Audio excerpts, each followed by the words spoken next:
expressing yourself.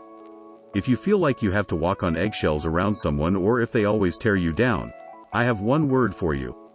Run. But seriously, the foundation of a healthy relationship is emotional safety. If you don't feel safe to express how you feel, then it's going to make it more challenging to relate. This can impact not only the emotional connection but also our sex life too. Often if we can't open up to someone with our heart, it's hard to do with our body as well. However, and this is a big deal, you might be sharing, being vulnerable, in a way that's not serving you. This was the second thing which shocked me when a few women said they couldn't be vulnerable. It shocked me that their best intentions, to share, to give and receive love, were having the opposite effect of what they wanted. There is a particular way of sharing which invites a man closer, and a particular way which will backfire every time. The difference? Taking ownership of your experience. If you share how you feel from a place of neediness or whining or If you share how you feel from a place of neediness or whining or blame, that will never work.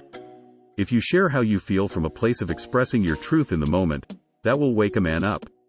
Here's an example. You never call me. How can we be dating for a month and you've never called? You don't even care about me.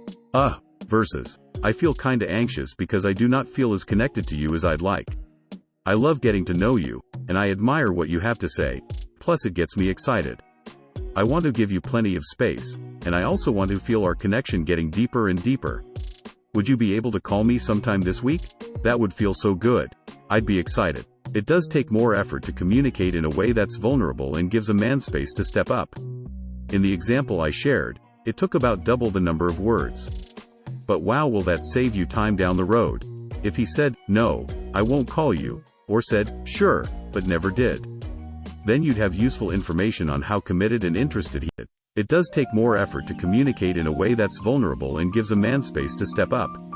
In the example I shared, it took about double the number of words. But wow, will that save you time down the road? If he said, "No, I won't call you," or said, "Sure," but never did, then you'd have useful information on how committed and interested he is, and how able he is to honor his commitments to you. It wouldn't be personal. You could stay angry in the first example and fight about it, or speak clearly, be vulnerable, and then move on if he isn't able to support you how you want. Which would save you another 3 to 6 months of feeling anxious and upset that he's not calling you, and save you the heartache of him pulling away more and more and more till he's gone.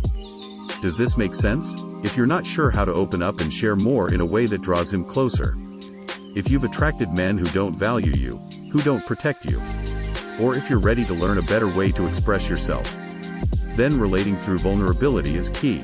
With the right